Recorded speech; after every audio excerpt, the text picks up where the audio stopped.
हम लोग एक ही चीज पर न जाने कितनी बार टैक्स भरते हैं। जैसे कि जब आप पैसा कमाते हैं तो इनकम टैक्स भरते हैं, उस इनकम से आप गाड़ी खरीदते हैं तो गाड़ी खरीदने पर जीएसटी देते हैं, जब गाड़ी खरीदते हैं तो रोड टैक्स भी सरकार आपसे वसूलती है, फिर रोड डेवलपमेंट सेस भी आपसे लेती है, अब आप मोटर इंश्योरेंस भी कराएंगे गाड़ी का तो उस पर भी जीएसटी लेती है, और उसके बाद आप जब पेट्रोल या डीजल भरवाएंगे उस पर भी सेस और वैट लेती है, और अंत में जब आप अपनी गाड़ी को सड़क पर चलाएंगे तो टोल टैक्स के नाम पर जनता से पैसा वसूलती है। इतने सारे टैक्सेशन ओवरलोड कर हम इस देश के आम आदमी का खून चूस रहे हैं। सर, इस देश में इन्फ्लेशन पर भी जीएसटी लग रहा है। वो कैसे लग रहा है? एक प्रोडक्ट जो 100 रुपए का बिकता था उस पर 18% जीएसटी हुआ करता था, आज वो वस्तु महंगी हो गई, 100 से 150 रुपए की बिकने लगी, अब 18% 150 रुपए पे लगने लगा, यानी कि 50 रुपए की जो महंगाई है उस पर भी सरकार जीएसटी लेने लग गई है, which is GST on inflation. में जिन लोगों को अर्थशास्त्र के बारे में जानकारी नहीं है उनकी राय पे अगर बजट बनाएंगे तो इसी प्रकार के फ्लिप फ्लॉप्स देखने को मिलेंगे। क्या हमारे देश की वित्त मंत्री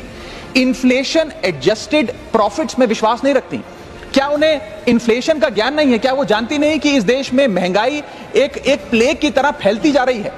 सरकार का एक सूत्री मिशन है टैक्स, सरकार का कमीशन है टैक्स।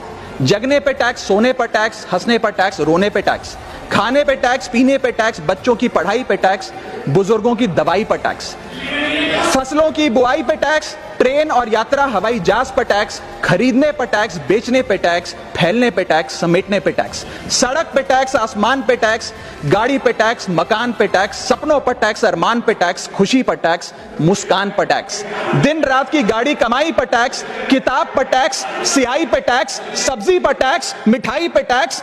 सरकार जनता से वसूल रही है बीजेपी से दिल लगाई पर टैक्स। पहले तो मैं सरकार के मंत्री नितिन गडकरी जी का जो एक चिट्ठी सामने आई, उन्होंने अपनी सरकार के वित्त मंत्री को चिट्ठी लिखते हुए कहा कि लाइफ इंश्योरेंस और हेल्थ इंश्योरेंस पर जो 18% जीएसटी लगाया उसे वापस लिया जाए। मैं उनकी इस मांग का समर्थन करता हूं और सरकार से मांग करता हूं कि हेल्थ और लाइफ इंश्योरेंस पर कम से कम हम जीएसटी ना लगाएं। ये कोई लग्जरी गुड या लग्जरी प्रोडक्ट नहीं है। और मुझे यह बताते हुए खुशी है सर कि parliamentary standing committee on finance की आज से 6 महीने पहले रिपोर्ट आई थी, जिसका हिस्सा मैं भी था। मैं भी parliamentary standing committee on finance का सदस्य हूं, जिस समिति ने अपने पैरा नंबर 2.10 में साफ तौर पे सरकार से अनुरोध किया कि हेल्थ इंश्योरेंस और लाइफ इंश्योरेंस पर जीएसटी कम किया जाए, समाप्त किया जाए, ना लगाया जाए। मैं पढ़ के वो अंश आपको सुनाना चाहूंगा। The committee feels that there is a need to rationalise the GST rate on insurance products, specially health and term insurance, which is 18% at present. The high rate of GST results in a high premium burden which acts as a deterrent to getting in insurance policies. The committee, with a view to make insurance more affordable, recommends that GST rates applicable to health insurance products, particularly retail policies, etc., should be reduced. हमारा यह प्रयास होना चाहिए कि एक परिवार, sir बस समाप्त कर रहा हूं, अभी तो मेरा समय रह गया, 1-2 मिनट आप थोड़ा ज्यादा दे दीजिएगा तो सर कुछ फर्क नहीं पड़ेगा, मैं अपनी बात समाप्त कर लूंगा। हेल्थ इंश्योरेंस पे और लाइफ इंश्योरेंस पर हमें टैक्स समाप्त करके लोगों को इंसेंटिवाइज करना चाहिए कि ज्यादा से ज्यादा परिवार भारत के हेल्थ इंश्योरेंस के कवर में आए, लाइफ इंश्योरेंस के कवर में आए। वो मैं सरकार से मांग करूंगा। और सर एक बड़ा इंपॉर्टेंट पहलू मैं आपके सामने हाईलाइट करना चाहूंगा। इस देश में इन्फ्लेशन पर भी जीएसटी लग रहा है। वो कैसे लग रहा है?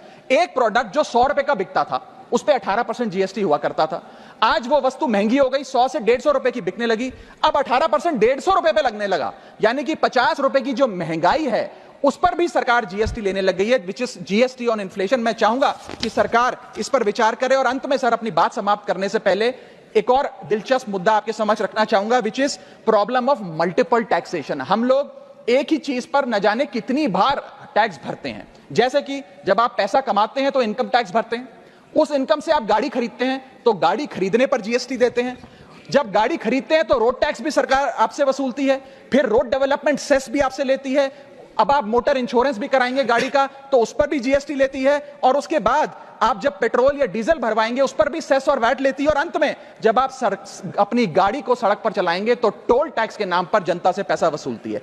That is multiple taxation points. इतने सारे टैक्सेशन ओवरलोड कर हम इस देश के आम आदमी का खून चूस रहे हैं सर। और सबसे बड़ी प्रॉब्लम इस देश की आज जो बनती जा रही है आम आदमी के लिए वो है टोल टैक्स।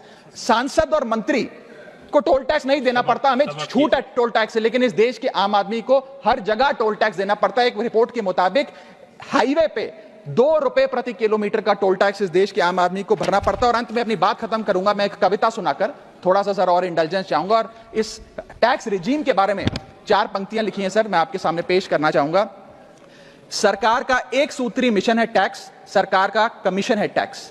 जगने पे टैक्स, सोने पर टैक्स, हंसने पर टैक्स, रोने पे टैक्स, खाने पे टैक्स, पीने पे टैक्स, बच्चों की पढ़ाई पे टैक्स, बुजुर्गों की दवाई पर टैक्स, फसलों की बुआई पे टैक्स, ट्रेन और यात्रा हवाई जहाज पर टैक्स, खरीदने पर टैक्स, बेचने पे टैक्स, फैलने पे टैक्स, समेटने पे टैक्स, सड़क पे टैक्स, आसमान पे टैक्स, गाड़ी पे टैक्स, मकान पे टैक्स, सपनों पर टैक्स, अरमान पे टैक्स, खुशी पर टैक्स, मुस्कान पर टैक्स, दिन रात की गाड़ी कमाई पर टैक्स, किताब पर टैक्स, सियाही पर टैक्स, सब्जी पर टैक्स, मिठाई पर टैक्स। सरकार जनता से वसूल रही है बीजेपी से दिल लगाई पर टैक्स। बहुत बहुत शुक्रिया।